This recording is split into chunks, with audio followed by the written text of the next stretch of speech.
everybody, I have a new bunny creation to share with everyone this afternoon. I did do a card this time. I don't do as many cards as I do tags and ornaments, but I wanted this particular bunny to have a little bit bigger background. So I did work this on a card. And of course you can always modify it and use it on a tag or an ornament, however you wanted to do it. But I did this one on a fun little kind of spring inspired farmhousey sort of card.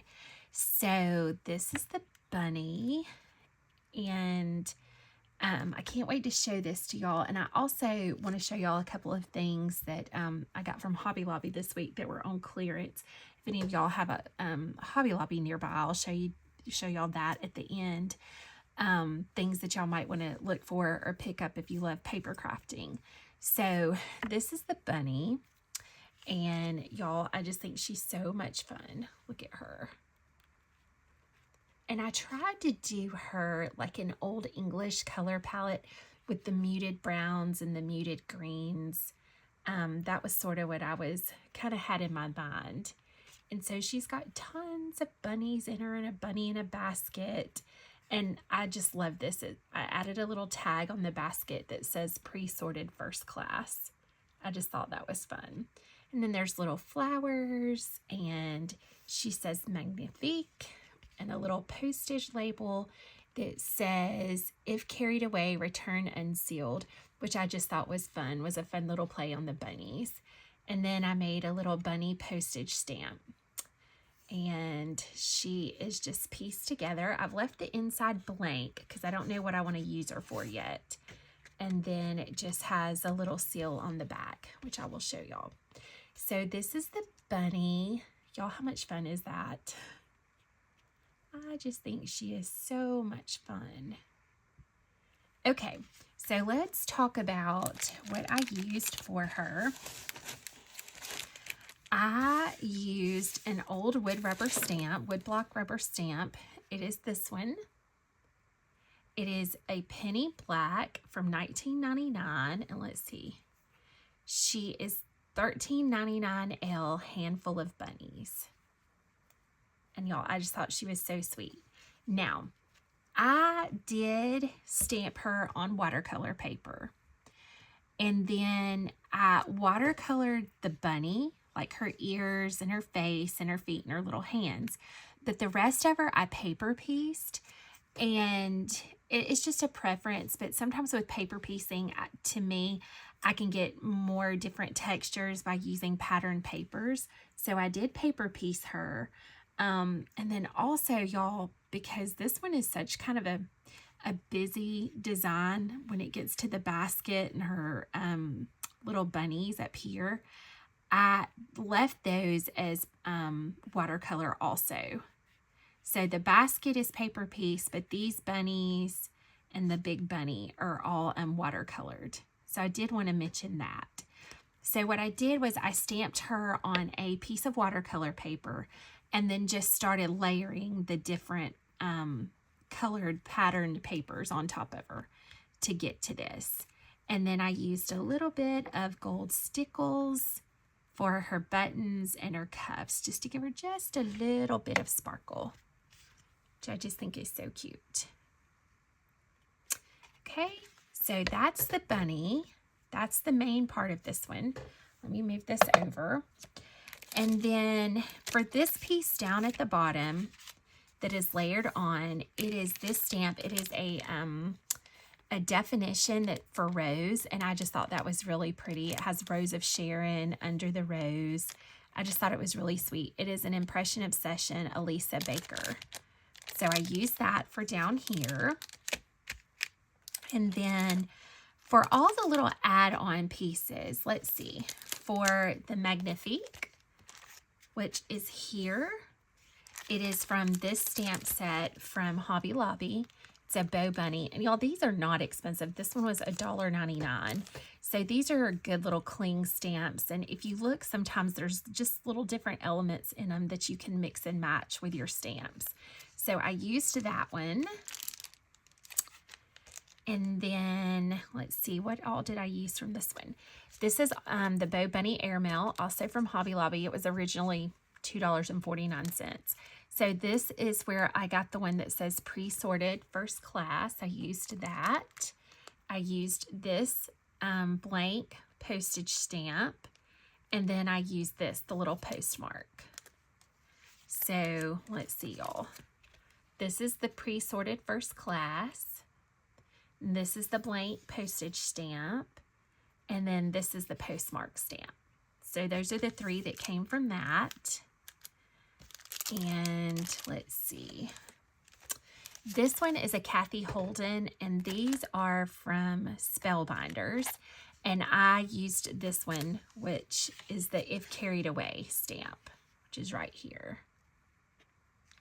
So I used that. And then from this Impression Obsession, there's the word bunny in it, and I used it. And I will link all these in my description. And then for the back, y'all know I love this by Red Lead Paperworks. And it's an original bind. It just has an old little vintage dress on it. And it's a cling stamp also. So that's what I used on the back there. Okay, so that, let's see, those are the only pieces that went into it as far as the stamps. For this, I just used a 1-inch round hole punch for that. And for the flowers, I used this one, which I guess is maybe like a little daisy, and I used that one. So those are the little flower punches. And then I just used a regular round hole punch, y'all, for the center of the flowers. And it was just words hole punched out of this. So I used rose and dish and just some little pieces. So that was this. Now,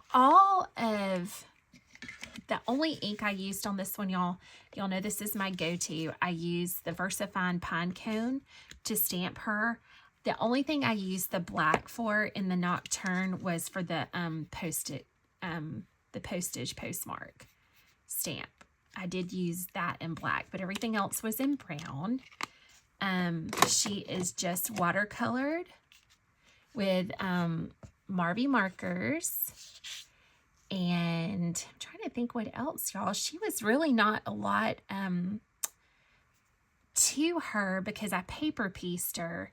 And I did distress the edges with a little bit of vintage photo distress ink, like around this and around the little postage marks.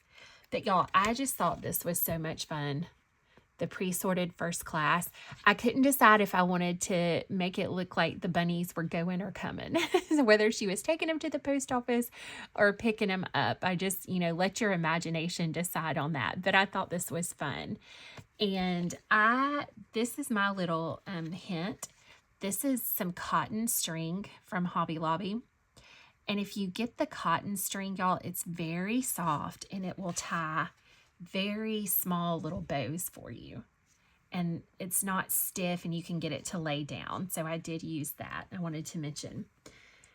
I think that's it, y'all. I was in a spring mood and I love bunnies, and I love kind of using this as more of like that English country garden palette on this. It's kind of what I had in mind. So that is what I wanted to show you and share with y'all for the card.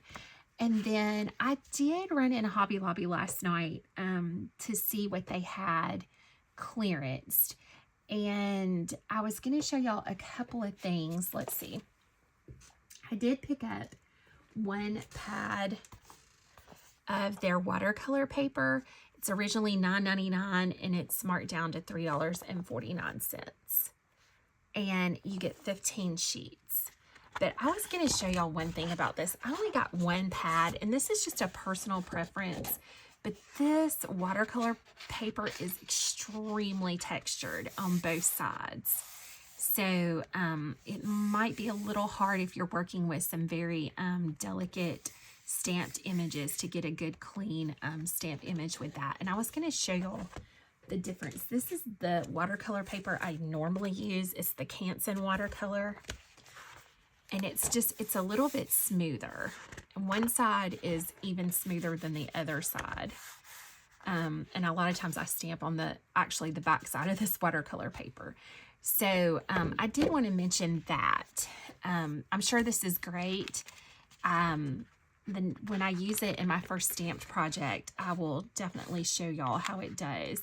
But I did want to point out the difference in the textured, because both of them say they are cold press papers, but this one is just so much more textured. But I will give it a try for $3.49. But I wanted to mention that if you're looking for some watercolor paper. And then I also picked up, let's see y'all, I picked up one color palette of these, the Faber-Castell markers. And they're the alcohol markers. And they were originally $15.99 for $6.49. And I'll show you why I got these. I thought these were just a really pretty, I already put them in my little bin. Hold on. I thought these were a really pretty color palette.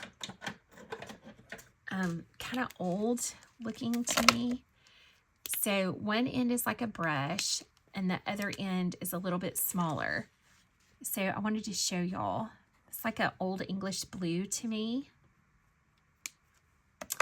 And then this one is like a gray with a little bit of lavender undertone.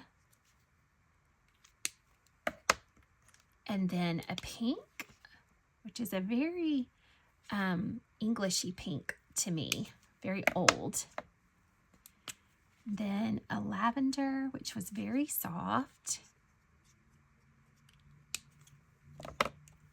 Then I loved this color. It's just an old peachy color. And then look at this color, y'all, so pretty. It's just a very soft yellow. So if y'all are looking, I think this one, they had probably 3 or 4 different color palettes of the alcohol markers. So I wanted to mention that and then show y'all the colors that these actually ink out to be. And what else did I get from there, y'all? I think that's really it. But I did want to mention that in case y'all are looking to add to your alcohol marker color palette. So let me put these back up there.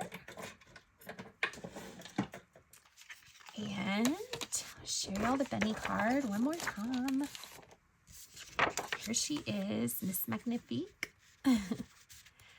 And she's an old penny black wood stamp. So I hope y'all have fun creating, y'all.